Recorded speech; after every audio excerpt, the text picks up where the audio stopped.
অংশুমালী আয়োজিত সেতু সঞ্চারে আপনাদের সবাইকে স্বাগত। আজকে আমার সঙ্গে অতিথি বিশিষ্ট কবি, গদ্যকার, নাট্যকার এবং ইন্টারঅ্যাকশন পত্রিকার সম্পাদক শ্রী প্রণব চক্রবর্তী। আপনারা আমাদের সঙ্গে থাকুন, আমরা নানা রকম বার্তা বলবো প্রণবের জীবন চর্চা নিয়ে, পত্রিকা নিয়ে, কবিতা নিয়ে। প্রণব, স্বাগত। কেমন লাগছে লাইভে এসে? ভালো লাগছে, ভালো লাগছে। চলো আমরা জমি আড্ডা মারবো। হ্যাঁ হ্যাঁ, আমরা জমি আড্ডা মারবো, কোনো সিরিয়াস করে ব্যাপার নয়। আমি যেটা করি প্রণব, প্রথমে যে আমি একটা সংক্ষিপ্ত পরিচিতি দিতে বলি। ভাই, তুমি কোথায় থাকো, তোমার পত্রিকায় সংক্ষিপ্ত জাস্ট এটা বলার পরে আমরা অন্য প্রসঙ্গান্তরে যাব। ওকে, আমি জন্মসূত্রে নদিয়াতেই আমার জন্ম। নবদ্বীপ থেকে ছোটবেলা থেকে আমার এই পড়াশোনা ইত্যাদি, স্কুল কলেজ, ভালোবাসা, কাজেরও জায়গা, এই সবকিছু নবদ্বীপ শহরে বেস করি।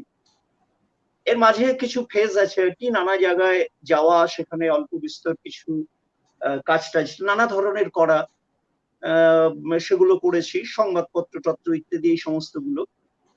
আর নবদ্বীপটা আমার মানে জায়গা আর কি, আমার অস্তিত্বের একটা বড় জায়গা জুড়ে নবদ্বীপ শহর।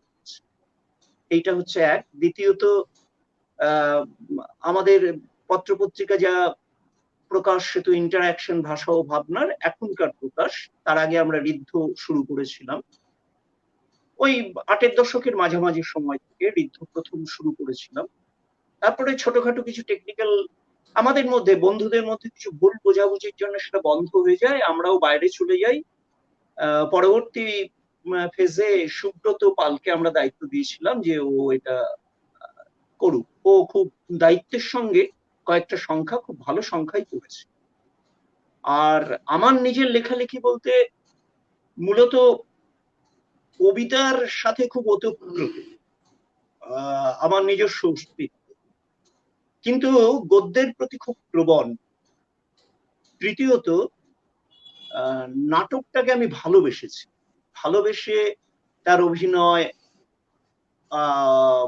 স্ক্রিপ্ট রাইটিং, মানে পাণ্ডুলিপি করা, এবং একসময় গিয়ে আমি এই নাটকের স্ক্রিপ্ট নিয়েই টেলিফিল্মও করতে গেছিলাম, করেওছি দুটো, হয়তো গ্রাউন্ড চ্যানেলে। এই হচ্ছে ব্যাপার। আর আমার প্রকাশিত বইয়ের মধ্যে তো কবিতার বই আছে, প্রথমে খোলা হাট করে খোলা, তারপরে একদা রাজগৃহে, তারপরে নিষিদ্ধ প্যান্ডোরা, এরপরে সার্থকতা বিষয়ক শোকগাথা, তারপরে কাব্য নাটকের একটা সংকলন নীল উঠোন। ওর মধ্যে দুটো নাটক আছে, একটা তবুও নশ্বরতা, একটা নীল উঠোন। আর উপন্যাস প্রকাশ করেছি আর কি, সেটা চিঠি, দ্বিতীয় চিতা, তৃতীয় গান্ধর্ব পুরাণ, চতুর্থতা পত্রিকায় প্রকাশিত হয়েছে, ভল্লী অনির্বাণের বালগার গদ্য, সেটা পাণ্ডুলিপি হয়ে আছে, মানে আমার কম্পিউটার বন্দি আর কি, ওটা প্রকাশের অপেক্ষায়। এই হচ্ছে ক্রিয়েটিভ রাইটিং এর এই দিকটা। এছাড়া তোমার গদ্য আছে, প্রচুর গদ্য লিখেছি, কারণ পত্রপত্রিকার সাথে যুক্ত থাকতে গেলে প্রচুর লেখালেখি করতে হয়। ডানা বলে একটা কাগজের প্রায় আমরা শুরু করেছিলাম আমি এবং দীপ চক্রবর্তী বলে, সেটা না মানে কমার্শিয়াল না লিটল ম্যাগাজিনেও ন্যাচারালি চলছে আর কি, এখনো চলে যাচ্ছে। আমি সেখানে আর এখন ততটা তীব্রভাবে থাকতে পারি। এই হচ্ছে আমার সম্পর্কে কথা। পড়াশুনো করেছি, স্নাতক করেছি, সে একটা অদ্ভুত ইতিহাস। ম্যাথে অনার্স নিয়ে ভর্তি হয়েছিলাম, পরীক্ষার খাতায় কবিতা লিখে চলে এসেছি, এবং এত সৌভাগ্য যে ভাইস প্রিন্সিপাল বাড়িতে এসেছিলেন কেন আমি পরে পেপার দিতে যাচ্ছি। তো এইটা তো পরে আর্টসে শেষ করেছি, তারপর জার্নালিজমে একটা ডিপ্লোমা করে নেওয়া আছে। আমি যখন শিলিগুড়িতে থাকতাম তখন প্রাইভেটে মাস্টার ডিগ্রির জন্য প্রস্তুতি নিয়েছিলাম, করেও ফেলেছিলাম। অন্তত একটু নকল করবার অভ্যেস থাকলে, মানে প্রবণতা থাকলে পরে করেও যেতাম। সংস্কৃত আমার একটা ওই বিশেষ স্পেশাল পেপারস গুলোর মধ্যে কম্পারেটিভ লিটারেচার আর সংস্কৃত ছিল, কিন্তু সংস্কৃতটা একদম জানি। যার ফলে আমার অপশন ছিল, আমার সামনে যারা ছিল তারা বলা বলি করে টোকাটুকি করে, মানে এর খাতা দেখে ওর খাতা দেখে, ও তো অনুবাদের অনেক ব্যাপার থাকে। 8 নম্বরের একটা শর্তেজ ছিল, আমি আর চেষ্টা করিনি। আমি আসলে বাংলা ভাষার ঐতিহ্যটা জানবার জন্যই ওটা পড়তে গেছিলাম। ওটা পড়ে যে আমার খুব ব্যবসায়িক লাভ হবে এজন্য পড়তে যাই।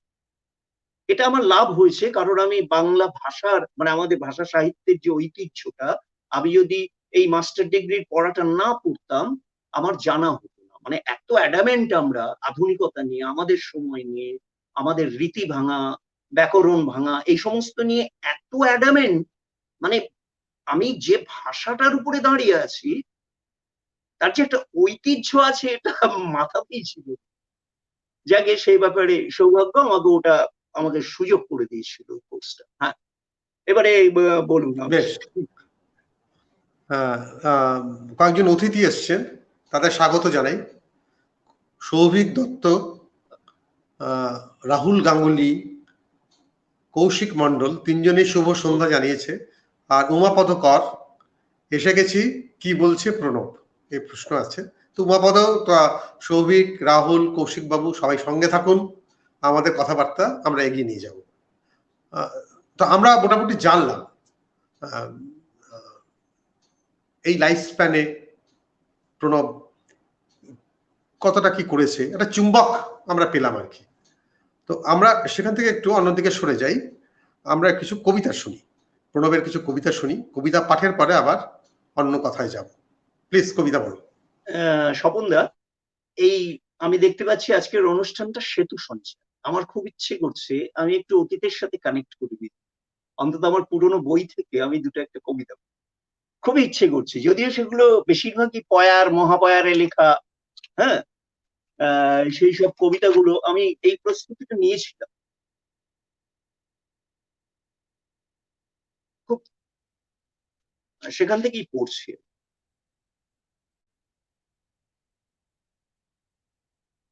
এগুলো এই 5-6টা দীর্ঘ কবিতার সংকলন হচ্ছে শেষ বইটা, সার্থকতা বিষয়ক শোকগাথা। আমি তার একটা কবিতা থেকে দুটো পার্ট পড়ছি। সেটা হচ্ছে দগ্ধ উত্তরীয় চিতা জলে স্থির। এর ইন্ট্রোডাক্টরি লাইন গুলো ছিল, মানে ডেডিকেটিভ লাইন ছিল, and should I lay my ashes on the soil which is not mine, Byron. আমি ওখান থেকে 4 নম্বর পার্টটা পড়ছি। এটারও একটা উৎসর্গের লাইন আছে, পংক্তি আছে, man is forced to another level of truth outside society, outside the contemporary history. এটা বলেছিলেন স্টিফেন স্পেন্ডেল। কবিতাটা পড়ি আমি। আমরা বেদের দল, এখানে সেখানে বসবাস, এখানে প্রহরে ফুটি, ওইখানে মুছে যায় অন্য প্রহরে।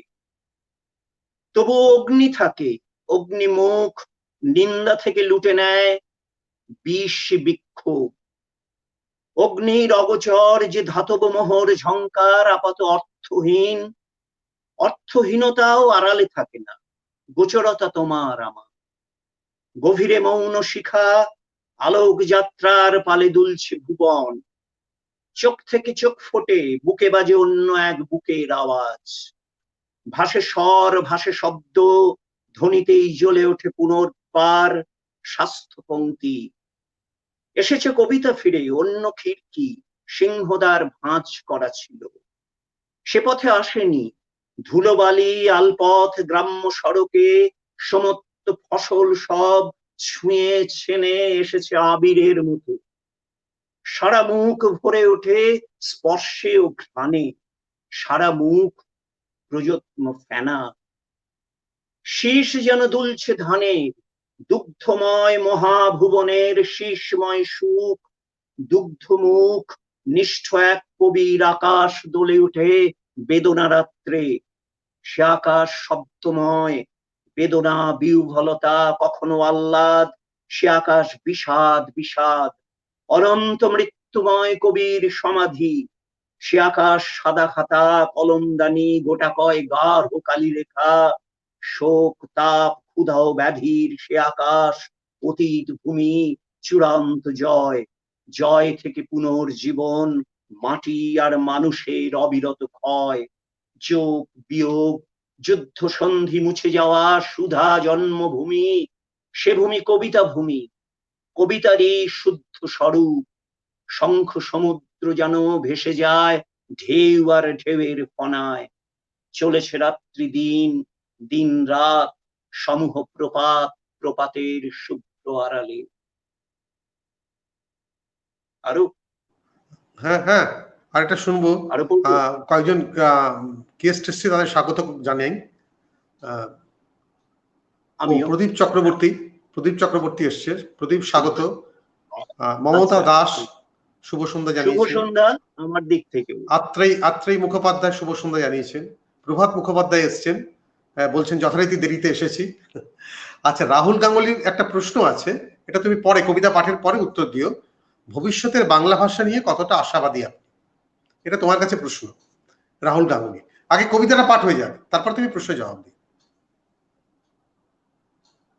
আচ্ছা, আহ,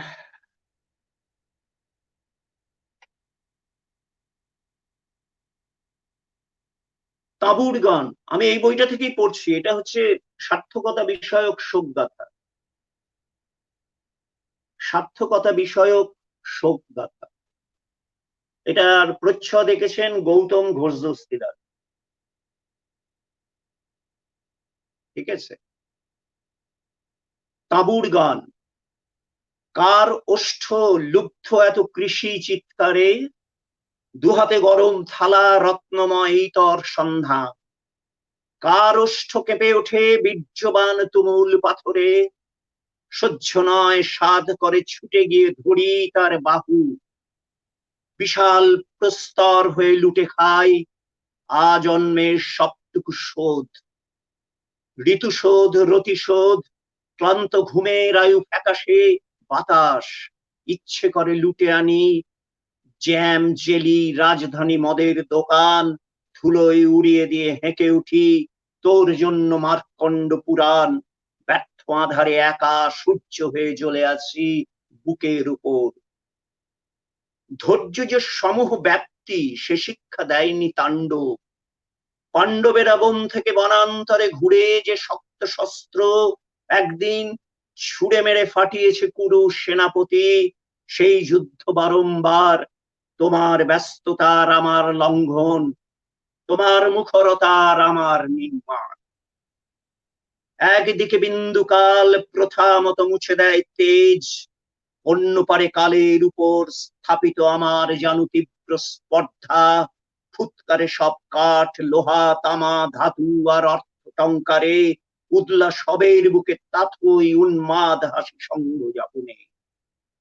চুপ করো, শান্ত হও, মৈথুনের মগ্নতার আছে, আরো দীর্ঘ দুপায় পেরিয়ে এসো পার্বণের নষ্ট সম্ভ্রম, ধুলোতে দাঁড়িয়ে আছে কাদা মাখা রশ্মিমুখ আল গোছে ঢেকে, এখনো দাঁড়িয়ে আছি মাঠ প্রান্তরে, প্রলুব্ধ করোনা, লুব্ধতম কষ্ট যাত্রায় পরিত্রাহী ত্রাণ যদি এই বাহুমূলে, সে তবে তোমার আয়ু হাজার জন্মের, ভোগ্যতার উজ্জ্বল গ্রীবা, ক্রমশ তাঁবুর নিচে বৃক্ষময় অগাধ সম্ভার, রাত্রি পাবে রোদ পাবে, পরবের আঁচল উড়িয়ে ফুল্লতায় ঢেকে দেবে আমাদের রতি শীতকাল।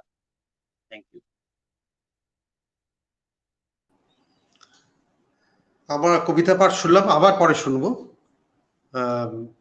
একটু কথা বলতে হবে, কারণ নইলে কবি, নাট্যকার, গদ্যকার এটাকে উন্মোচিত করাটা আমার কাজ। উমা বলেছে কথা কম কবিতা বেশি সময় কম ইত্যাদি। যাই হোক, আমি যেটা তোমায় প্রশ্ন করতে চাই, যে একটা সময় তুমি পেরিয়ে এসছো নানা ধরনের, এবং একদিকে নবদ্বীপ বাংলার সংস্কৃতির কেন্দ্র, ছিল একটা সময়। এখানে একটা কথা বলি, এবং বাংলা আমরা সংস্কৃতির জানি, কেন্দ্র শুধু নয়, হ্যাঁ একটা অপ্রাতিষ্ঠানিক ধর্মীয় আন্দোলনের এইটা আমি আসছি, হ্যাঁ। আমি সেটাই আসছি। এবং আমরা সবাই জানি নবদ্বীপ শ্রী চৈতন্যর কর্মক্ষেত্র ছিল, সাধন ক্ষেত্র ছিল, এবং এক অসম্ভব কাজ উনি ওই সময় করেছিলেন। এরকম অসাম্প্রদায়িক জাতি বিদ্বেষকে রুখে দেওয়া একটা মানুষ ওই ঐতিহাসিক শহরে ছিলেন, এবং সেই শহরের তুমি রয়েছো। আমি জানি তুমি সেই সংস্কৃতিরই ধারক এবং বাহক, এটা আমি জানি ব্যক্তিগতভাবে। কিন্তু একটা ফেজও তুমি পেরিয়ে এসছো, 60-এর দশক, 70-এর দশক, 80-র দশক, তাই না? নানা ধরনের, আমি রাজনীতির দিকে যাচ্ছি না, কিন্তু এটা তো একটা মানুষকে পরিণত করে এবং তার লেখাতেও ছাপ ফেলে। হ্যাঁ, তার লেখা বদল হয়, এবং অনেক সময় সে লেখে একটা সময়ের দাবি মেনে, অনেক সময় সময়টা পেরিয়ে সে লেখে। এই দুটোর মধ্যে সব কবিই যায়। তো এর মধ্যে আবার বাংলা ভাষারও জানো তুমি অনেক রূপান্তর ঘটেছে। 50-এর দশকের বাংলা ভাষা আজকের কোনো ছেলে মেয়ে সে ভাষায় কথা বলে না, তাতে হিন্দি ঢুকে গেছে, ইংরেজি ঢুকে গেছে, তারপরে এমন সব স্ল্যাং ঢুকেছে যেগুলো আমরা আমাদের ছোটবেলায় ভাবতে পারতাম না প্রকাশ্যে বলা যায়। তো এই নিয়ে, এই প্রসঙ্গে ওই যে রাহুলের কথা, যে বাংলা ভাষা নিয়ে তুমি কতটা আশাবাদী, এবং আমি যে কথা বললাম তাতে তোমার কবিতা কিভাবে পাল্টেছে ভাষাগতভাবে, সেটা নিয়ে কিছু বলো।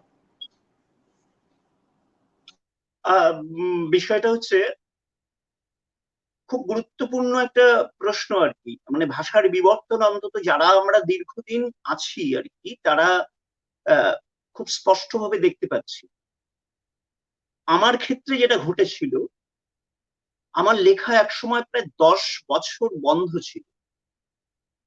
এর পেছনে একটা রাজনৈতিক কারণ ছিল। একটা বিশেষ রাজনৈতিক আদর্শের মূল কথা ছিল উত্তরণের সাহিত্য। একটা সময় গিয়ে দেখলাম আমি পারছি না, বন্ধ করে দিয়েছিলাম লেখালেখি করতে। কারণ এই জোর করে উত্তরণের সাহিত্য করা যায়, এই করতে গিয়ে 10টা বছর আমার কাছে সম্পদ। আমাদের এখানে একটা প্রাচীন লাইব্রেরি আছে, 23,000 বইয়ের কালেকশন, এডওয়ার্ড লাইব্রেরি, এখন সাধারণ গ্রন্থাগার। সেই লাইব্রেরিয়ানও জানেন না সেখানে কত বই আছে। আমাকে একটা সুযোগ দিয়েছিল সেই লাইব্রেরির ভেতরের ধুলো মাখা বইগুলোকে তুলে পড়বার জন্য, আমার পছন্দ। সে এক অসাধারণ সময়, মানে আমার কর্মহীন একটা দীর্ঘ সময় আমি কাটিয়েছি। সেই সময়ের ওটা একটা সম্পদ আমার। ওখানে যে আমি কত বই পড়েছি স্বপনদা, মানে এটা আমার কাছে খুব একটা বিশাল ব্যাপার আর কি। যাকে তো এই রাজনৈতিক জীবনের ছোটবেলা আমাদের প্রথম দেওয়ালে চোখ আটকালো আলকাতরা দিয়ে লেখা, পৃথিবীতে এমন দিন আসবে যেদিন বড়লোকের পিঠের চামড়া দিয়ে গরিবেরা জুতো পরবে। আমি তখন ছোট বালক বলছি। আমাদের স্কুলটা একদিন পরীক্ষার আগে, ফাইনাল পরীক্ষার আগে দেখলাম কারা এসে আগুন দিয়ে দিয়েছে। বুর্জুয়া শিক্ষা নিপাত যাক। তো এগুলো দেখতে দেখতে তো আমরা বেড়ে উঠেছি। আমাদের মধ্যে আমরা দেখেছি 70 দশকের সেই তীব্র যাপন এবং কবিতার টানতে টানতে লইয়া গেছে সোনার চান্দেরে, বছর মাস যে হইয়া গেল পার, সোনার চান্দ ফিরল না তো, ঘর যে অন্ধকার। এই কবিতা যারা লিখেছে তারা প্রত্যেকেই প্রত্যেকেই জেলখানার ভেতরে এক সময় দীর্ঘ সময় অন্তরীণ ছিল। সরোজ দত্ত তো মরেই গেল সরোজ দত্ত। তো এগুলো আমাদের দেখে আসা যে 7-এর দশক মানে আমাদের কাছে একটা তীব্র সময়, যেগুলো ছোটবেলা ছুঁয়ে ছুঁয়ে আমরা উঠে আসছি। 8-এর দশকে এসে আমরা আমাদের সেই স্বাধীন বাকভঙ্গিটাকে আবিষ্কার করলাম। কিন্তু 7-এর দশকের যে বিপ্লবটা, যে যাপন সংস্কৃতি, যাপন ছাড়া কখনো শিল্প হয় না। 8-এর দশকে এসে কিছু বদলাল, আমাদের বিপ্লব নেই, আমাদের বিদ্রোহটা থাকলো। আমাদের লেখালেখির মধ্যে সেই বিদ্রোহটা আছে, কিন্তু আমরা কি সবাই খুব তীব্র কোনো আন্দোলনের সাথে যুক্ত হয়েছে? একদম না। কিন্তু লেখার ভিতর অন্তত 60-এর দশকের স্পিরিটটা রয়ে গেছে, যে ওই মুক্তির দশক বানানোর, অর্থনৈতিক স্বাধীনতার জন্য লড়াইয়ের এই আগুনটা রয়েছে। কিন্তু বিপ্লবটা নিয়ে মানে ওই ঝাঁকে ঝাঁকে ছেলে বেরিয়ে যাওয়া, পুলিশের সাথে খণ্ডদৈর্য, গায়ে গায়ে, হ্যাঁ, এক একটা গ্রাম উঠে জানাচ্ছে, হাতে হাতে তুলে নিচ্ছে অস্ত্র, এই তো কবিতার লাইন। এবং এই কবিতার লাইন তো শুধু কবিতা নয়, এগুলোর সাথে জীবন, একটা সমাজ ব্যবস্থা জড়িত, মানে সেখান থেকে কবিতা উঠে আসছে। জানি না এগুলো হয়তো পরবর্তী ক্ষেত্রে আমাদের প্রতিষ্ঠান অন্তত একাডেমিক হিসেবে গৃহীত থাকবে না, ইতিহাসও হয়তো থাকবে না, কিন্তু কিছু কিছু মানুষের মধ্যে থেকে যাবে এই সমস্ত। তো আমাদের এই 8-এর দশক পার করতে গিয়ে পত্রিকা পড়বার তাগিদটা পেয়েছিলাম প্রথমে অনেক লেখা পড়ব, এটা একমাত্র উপায় ছিল, কারণ খুব বেশি পত্রিকা কিনে পড়া অসম্ভব। আমাদের এখান থেকে কলকাতায় যাওয়া মানে 6 ঘন্টার একটা জার্নি, সকালবেলা বেরোতে হবে, রাত্রে ফিরতাম, সেই স্টিম গাড়ির যে ব্যাপার, স্টিম ইঞ্জিন আর কি, তারপরে তো ডিজেল আসলো। আর এই ধরনের মানুষ এখানে ছিল না। ন্যাচারালি আমাদের পত্রিকা করা মানে আমরা প্রায় আমাদের বাংলা দুনিয়ার সাথে নিজেদের যুক্ত করতে পারছি না, এই জন্য একটা তাগিদ ছিল যে পত্রিকা করতে, মানে আমার লেখার বাইরে এই সময় কারা লিখছে, কারা ভালো লিখছে, সেগুলো আমাদের পড়তে হবে। এই করতে করতে আমরা পত্রিকার বইয়ের পুস্তক মানে কাব্যগ্রন্থের হদিশ পেতে শুরু করলাম। তো এর মাঝখানে আমরা দেখতে লাগলাম আর কি, যে কিরকম ভাবে কবিতার অনেক কিছু বদলাচ্ছে, আমাদের সেই প্রাচীন দিকগুলো আস্তে আস্তে আস্তে আস্তে তার ছন্দ থেকে ছন্দহীনতার দিকে যে যাত্রাটা, এবং নতুনতম ছন্দহীনতা বলবো না, বলতে ছন্দ অ্যাকচুয়ালি প্রচলিত কথা, সেটাও ছন্দ আর কি, এবং তার শব্দ চয়ন। হ্যাঁ, যেমন দীক্ষিতের শিক্ষিত বাবা, বাবা, এই সমস্ত শব্দগুলো আসছে তখন, দীক্ষিতের শিক্ষিত, মানে তখন আমাদের ওই কি দীক্ষিত যেন নায়িকা ছিলেন, মাধুরী দীক্ষিতের শিক্ষিত বাবা, এটা একটা বিখ্যাত কবির কবিতার লাইন হয়ে উঠে আসছে। তারপরে একটা কবিতার ভিতর হঠাৎ দেখলাম আমাদের উত্তরের কবি বিজয় সিংহই বোধ হয়, ওনার একটা কবিতার লাইনের ভিতরে দেখলাম, চাঁদের আড়াল থেকে হেসে উঠে গান্ধীজির টুপি। আরে আরে আরে, এই দৃশ্যকল্প, এই মেটাফোর মানে পাগল করে দিয়েছে। চাঁদের আড়াল মানে কতখানি, এর থেকে তীব্র কোনো স্যাটায়ার জীবনানন্দ যেটা বলেছিলেন আর কি, মানে পরবর্তী সময়ের আধুনিক সময়ের কবিতার ভিতরে তীর্যকতা থাকবে, মানে আধুনিক কবিতা জীবনানন্দ বলেছিলেন। এ তো পাগল করে দেওয়ার মতো, হায় চাঁদ পঞ্চায়েত চিনলে না, কবিতার লাই,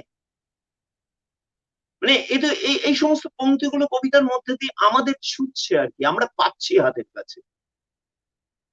আর আমার কাছে গদ্য লেখার তাগিদটা নিয়ে আসলো অরুণেশ ঘোষ, অপরাধ আত্মার নিষিদ্ধ যাত্রা। আহা, এই বেদ ভুলবো না আমার কাছে।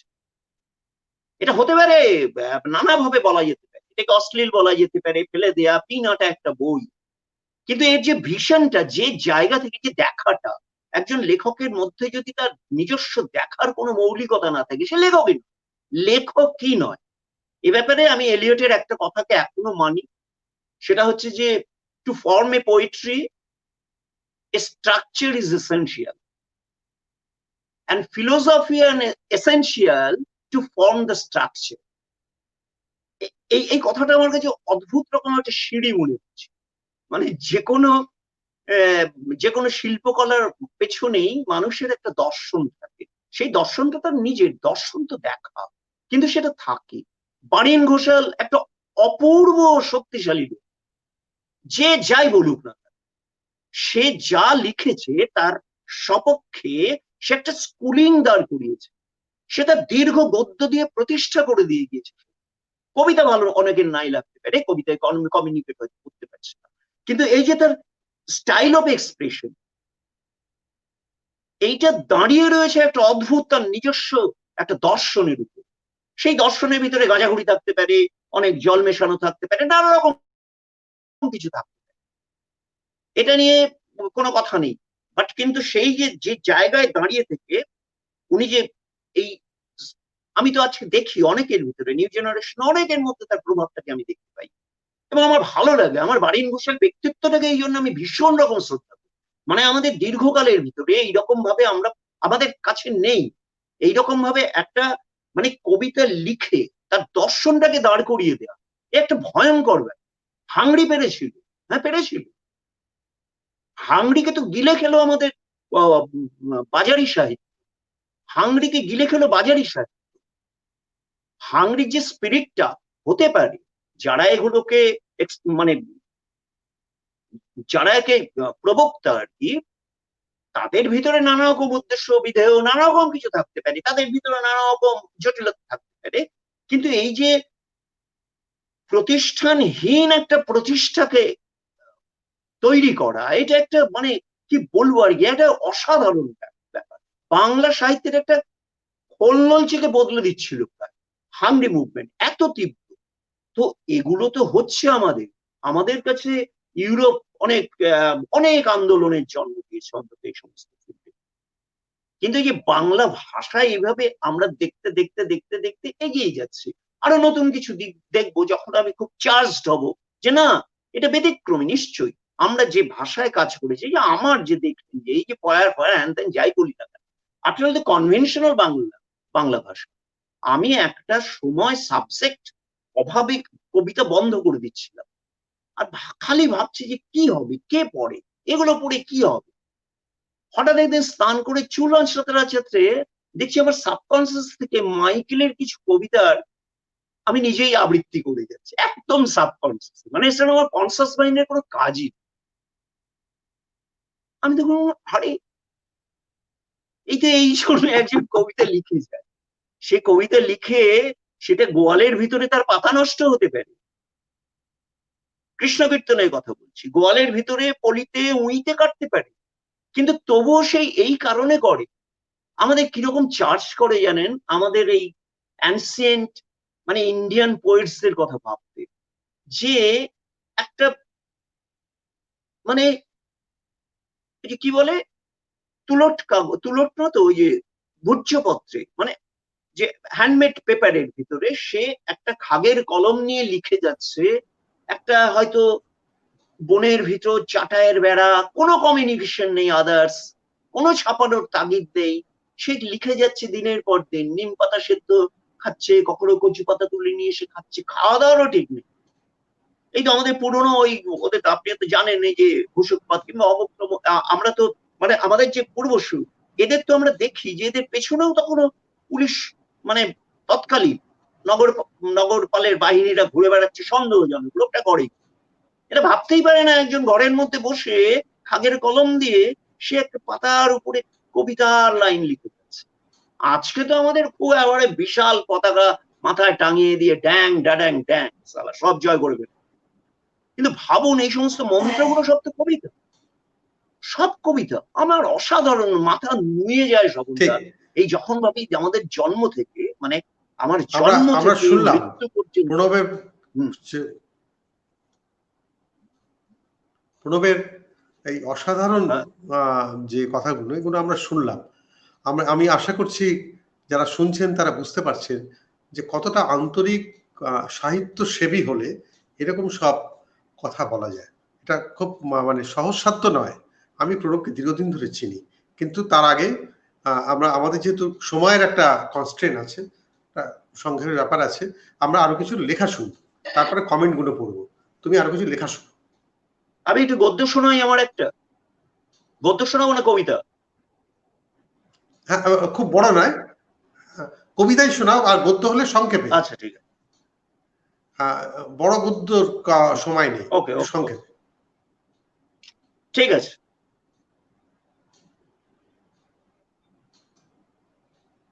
ঈশিতা প্রত্ন জানালায় এনে আত্মকে ডেকে বসাবো, চেনা নাম ধুয়ে ধুয়ে সমস্ত গুল্মগুলো, লতা পাতা নক্ষত্র অবধি স্বচ্ছন্দ সাবান দিয়ে ফেনা ভেঙে আকাশে ওড়াবো তোকে। সাদা মথ নীল জলাশয়ে ঘুরে ঘুরে মুখ দেখে যায়, ডানাগুলো ভাঁজ থেকে রাত্রিকে খুলে অবেলায় পাথরে এসেছে। কৃষ্ণ পক্ষের যত নীল পাতা হলুদ অঙ্কুরে, মাটিও কি এত নিন্দু? ভরাট কলসির আগে আধো ভেজা আধো ম্লান রহস্যের লিপি, সবুজ সমৃদ্ধি তোর ঠোঁটের আড়ালে, বুকের আড়ালে বসে বাজা কর দেন। স্ফটিকের স্বচ্ছতা এখন বিরোধ নয়, রাবণ বধের আগে বিরোধে যাব না। দরজাটা খোলাই থাকুক, ক্রীড়ামোদী বালকের সাথে হাঁটু গুজে খেল তুই। বলিষ্ঠ চৌকাঠ গুলো মাজা ঘষা, আলোতেও সবুজ লাগছে তাই রাতকানা পোকা। একে একে বলে দিক তোর চোখ, তোর দাঁত, দুপায়ের ঝুমঝুম গরম বিছানা।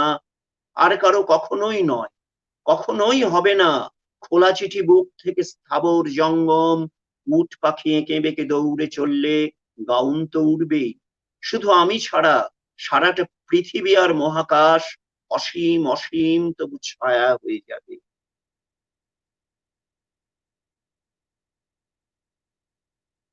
এটা জলযাত্রা 14 পায়ে একটা টুকরো পড়ছে। কথারা নাব্য আজ, নবজন্ম পেয়েছে মৃতেরা। ঘাসফুল ছুঁয়েছিল রাত্রির মগ্নতা যত, অসহ্য তিমিরে আরো দারুণ নগ্ন এক ডুবুরির গহীন তন্তু এত বাংময়। ভেঙে যায় অন্ন থেকে, ধ্বনি থেকে, শুভাশুভ শ্রম বিনিয়োগ। প্রকৃত ছায়ার পাশে বসে থাকে মৌপাতা জানালায় স্থির। এখনো হয়নি বলা, গোপন কথাটা যে গোপনতা নয়।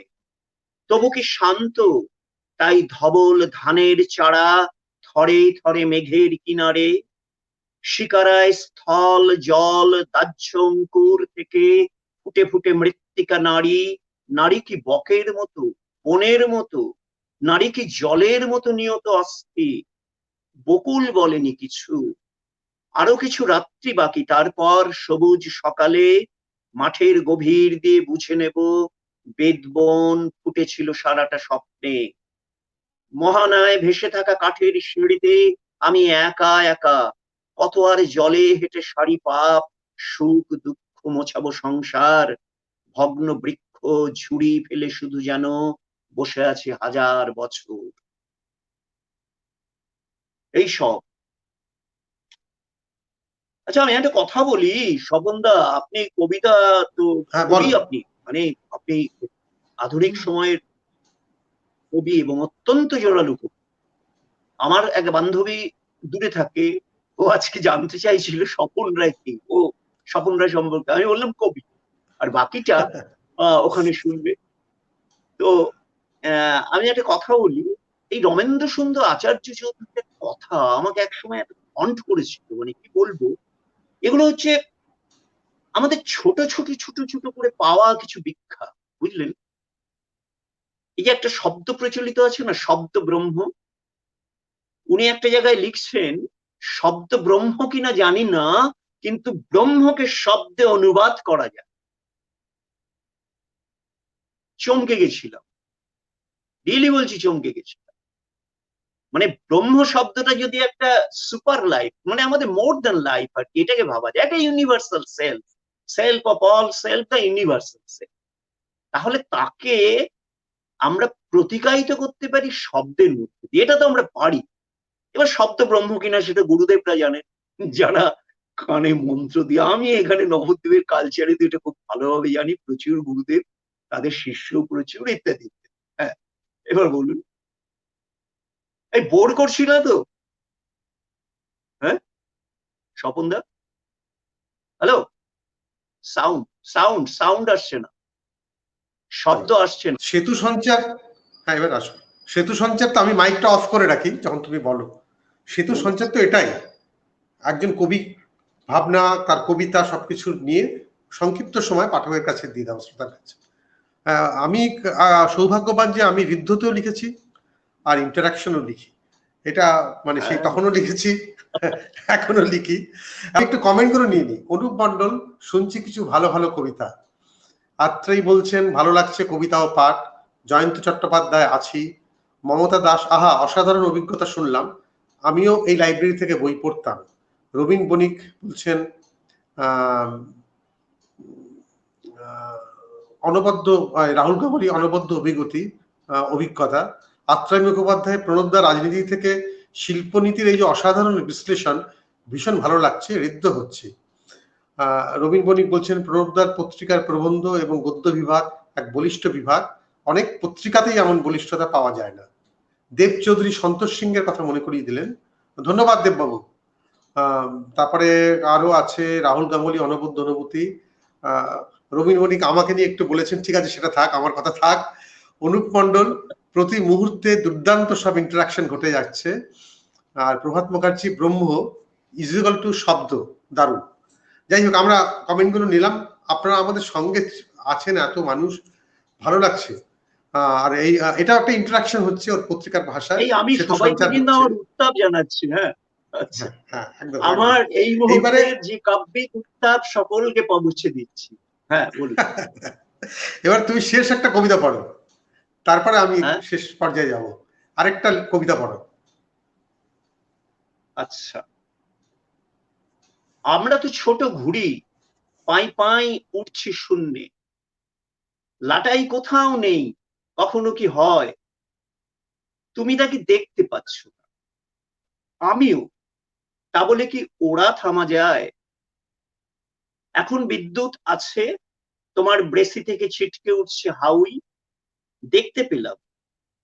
তুমিও যেমন কখনো দেখেই ফেলেছো বিদ্যুৎ স্তম্ভ বয়ে আকস্মিক যৌন কুর্নিশ। এটা কি সেই গোশালা যার অন্ধকারে অন্তরতম বাঁশি বাজায় অমোঘ? এড়িয়ে যেতে পারিনে অনেকে, যেমন আমিও। তাকে কি লাবণ্য ভেবে বোকা হরিদাস ছেড়ে যাবে বেশ্যাদের পাড়া? যেতে দাও, যেখানে যেমন বলেছেন স্বয়ং হংস। সুতরাং এসো, খুলি পাতাল প্রবেশ, যা হবার হোক। পাপে বা প্রায়শ্চিত্তে জীবন অনেক লম্বা। আপাতত চলমা গোসাই, চণ্ডীদাসে পাশ ফিরি। তুমি লেখো অতর্কিত, দেহি পদবল্লভ মুদার। দারুণ। আমরা আমাদের সময় সংক্ষেপ, খুব খারাপ লাগছে, আমাদের এটা শেষ করতে হবে। আবার হয়তো আরেকদিন প্রণবকে নিয়ে বসবো। প্রণবের যে বিশাল জীবন এবং তার অভিজ্ঞতা, তার মূল্যায়ন, এটা তো একটা ইয়ে তো হয় না, কখনোই হয় না। আমরা শেষ পর্যায়ে চলে যাচ্ছি। প্রণব, তোমার কেমন লাগলো অংশুমালির এই অনুষ্ঠানে, একটু বলো। ভালো লাগছে। এই ইন্টারাকশন তো যে কোনো মানে লিখিয়ে ব্যক্তিত্বের কাছে ভালো লাগে।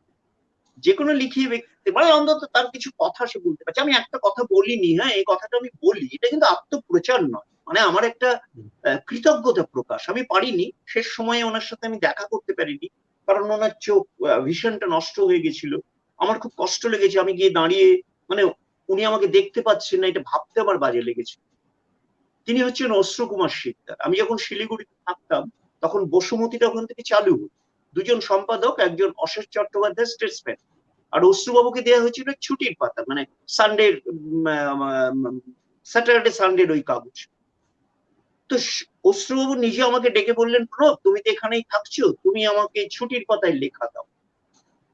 আমি বললাম কিরকম লেখা, ছোট লেখা টেখা কিছু? বলছে না, তোমার স্বাধীনতা অনুযায়ী তুমি দাও। আমার মনে আছে আমি তখন সদ্য ওই বাঁকুড়ার পাঁচমোড়া ঘুরে এসেছিলাম, মাটির ঘোড়া আর কি, যে গ্রামটায় বানানো। এটা আমার কাছে অসাধারণ অভিজ্ঞতা। আমি ওই যে লেখাটা, মানে ঘোড়ার স্বপ্ন নিয়ে যে গ্রামে ভোর হয়, একদম ওদের কভার পেজ থেকে বড় লেখা, দীর্ঘ লেখা। তো এই যে অশ্রুবাবু বসুমতীতে আমাকে যে জায়গাটা দিয়েছিলেন, সেটা কিসের জন্য? পয়সা রোজগারের জন্য নয়, ওরা সে পরিমাণ পয়সা তখন দেবার মতো অবস্থায় ছিল, যদিও সরকার দায়িত্ব নিয়ে ওটা করছিল, মানে শুরু করছে, ওদের স্টাফ আছে, তাদের মাইনে দিতে হবে, ইত্যাদি ইত্যাদি। তো সেক্ষেত্রে আমি কয়েকটা লেখা লিখবার সুযোগ পেয়েছিলাম। এটা আমার কাছে একটা দারুণ অভিজ্ঞতা। এই কৃতজ্ঞতা অশ্রু শিকদারের প্রতি আমাকে জানাতেই হবে। হ্যাঁ, বেশ, আমরা একটা ধন্যবাদ দেওয়া দেওয়ার জায়গায় যাই। তোমাকে অনেক ধন্যবাদ, তুমি এতটা সময় আমাদের দিলে। আর তুমি অংশুমালীকে যদি কিছু বলতে চাও, ধন্যবাদ জ্ঞাপন করতে চাও, করতে পারো। অবশ্যই। কারণ যারা এই ধরনের অনুষ্ঠানকে, এটা তো আজকে আমি মানে আমার সৌভাগ্য যে আমাকে তারা মনে করেছিল এখানে বসবার।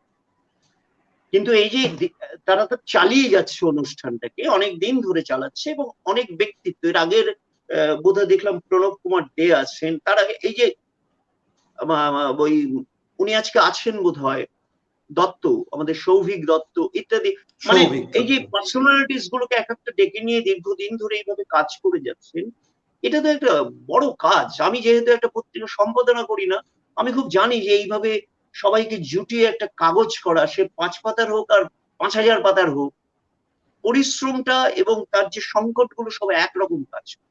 এক্ষেত্রে আমি যদিও আমার সম্পাদনার কথা কিছু বলতে পারলাম না, আজকে সময় সংক্ষিপ্ত পড়ে না, সেটা নিয়ে আমরা আরেকদিন বসবো হয়তো ইচ্ছে আছে সম্পাদকদের নিয়ে একটা আড্ডা মারার, সেটার বেশি সময় ধরে। শেষ মুহূর্তে এসেছেন সমরদেব, প্রশান্ত গুহ মজুমদার, আহা কি শোনালে প্রণব, চলো গোসাই চলো, সঙ্গে আছি। বিমল সাহা এসছেন শেষ মুহূর্তে, খুব সুন্দর, ধন্যবাদ প্রশান্ত। আমাদের এটা রেকর্ডিং আমি আমার টাইমলাইনে শেয়ার করে দেবো, প্রণবও শেয়ার করবে, এটার ইউটিউব ভার্সনও যাবে, আপনারা সবাই পরেও দেখতে পারবেন যারা শুনলেন না। আজকে আমরা শেষ করব অনুষ্ঠান। আমি শেষ করার আগে একটি প্রশ্ন করবো প্রণবকে, যে ধরো তোমাকে নির্বাসিত করা হলো এবং বলা হলো তুমি 3টি বই নিতে পারবে, আর কিছু না, তুমি কোন 3টে বই নেবে? আমি প্রথমে নেব কালীপ্রসন্ন সিংহের বাংলা মহাভারতের সবকটা পার্ট, 1। 2 নম্বর নেব জেমস জয়েসের ইউলিসিস, খুব ভালো করে দীর্ঘদিন ধরে পড়ব।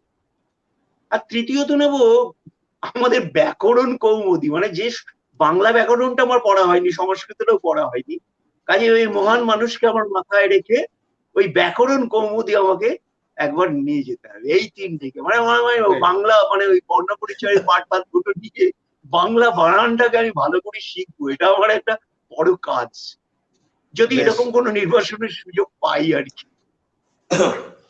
নীলিমা দেব এসছেন, শেষ সময় এলাম, কোনো অসুবিধা নেই নীলিমা, এটা থাকবে, রেকর্ডেড থাকবে। আচ্ছা, আমি এর পরে আমি এখন সপ্তাহে 3 দিন সেতু সঞ্চার করছি। শনিবার দিন আমার সঙ্গে থাকবেন পূর্ণেন্দু শেখর মিত্র, আপনারা সেদিন থাকবেন। আর আজকের মতো আমি অনুষ্ঠান শেষ করছি। প্রণব, ভালো থেকো, শুভরাত্রি এবং সবাইকে বিদায় জানাচ্ছি। সবাইকে আমার শুভেচ্ছা রইল।